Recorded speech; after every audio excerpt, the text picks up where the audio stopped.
Hello and welcome to another fun-filled edition of Adam's Music Box. Now, when you think of saxophone, you probably think of jazz because when jazz was a new genre, it embraced the saxophone and never let it go.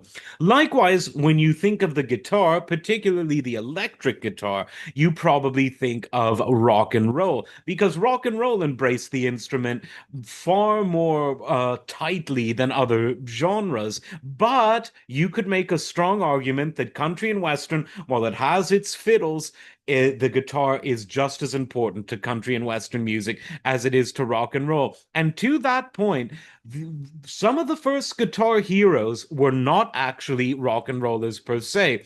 Les Paul was a man from a country background. You could argue that he was playing proto rock and roll.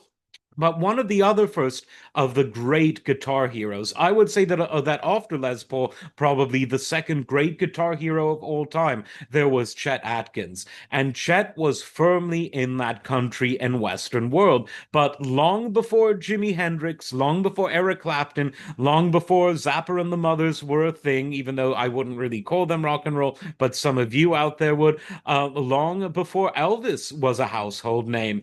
Long before rock and roll was really even a thing, there was Chet Atkins.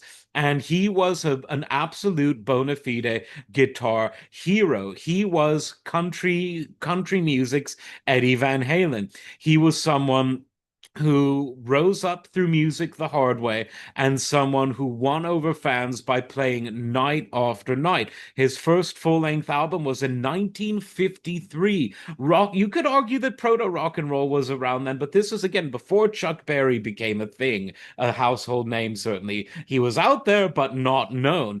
Before Elvis, before Bill Haley and the Comets. And Chet though was a true virtuoso of guitar and particularly of fingerstyle guitar.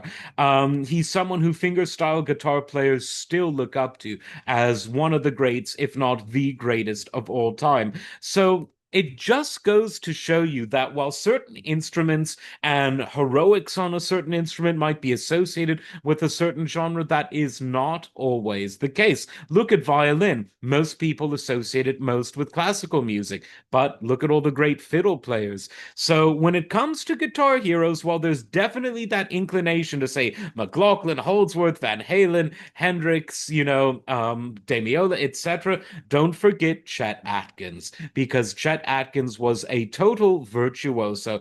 Les Paul, such a pioneer, virtuosic in a very different way. Glenn Campbell started as a country guitar player, as good of a shredder as any when he wanted to. Just goes to show you. Check out Chet Atkins if you love guitar heroics but might not have heard of him because of his age or because of his genre. You won't be disappointed. As always, like, subscribe, and we'll see you next time. Take care.